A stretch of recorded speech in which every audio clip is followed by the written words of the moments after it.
Diskominfotik Banjarmasin menggelar fokus group discussion kesiapan layanan panggilan darurat call center 112 dengan dihadiri Direktorat Pengembangan Pita Lebar Kementerian Kominfo Republik Indonesia di ruang rapat Baiman 2 Balai Kota Banjarmasin di Jalan R.A. Marta Dinata, Banjarmasin Tengah, Baisukan, Rabu 6 Desember 2023. Layanan panggilan darurat call center 112 di Banjarmasin rencananya akan mulai beroperasi di awal tahun 2024 mendatang.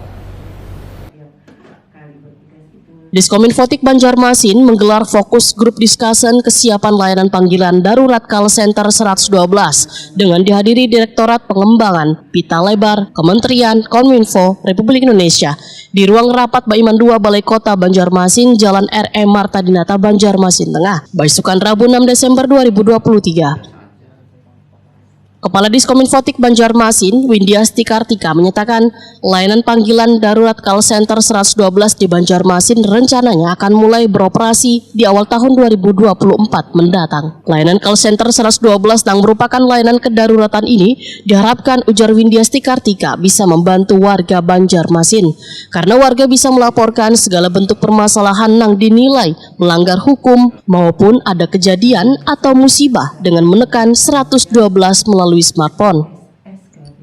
Windiasti Kartika menyatakan layanan gratis ini terhubung dengan seberatan provider penyedia telekomunikasi di Banjarmasin karena difasilitasi Kementerian Kominfo Republik Indonesia yang merupakan program nasional dari kementerian untuk 126 kabupaten kota se-Indonesia.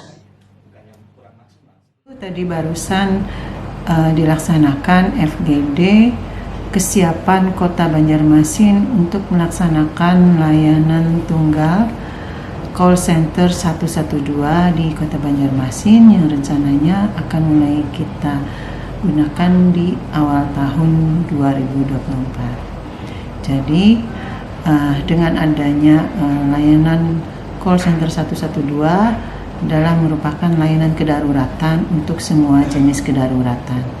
Dan ini adalah semacam induk dari seluruh layanan kedaruratan yang sudah ada di Kota Banjarmasin. Layanan call center 112 difasilitasi oleh Kementerian Kominfo RI karena ini adalah merupakan program nasional dari kementerian dan sudah dilaksanakan oleh kurang lebih 126 kabupaten kota di Indonesia.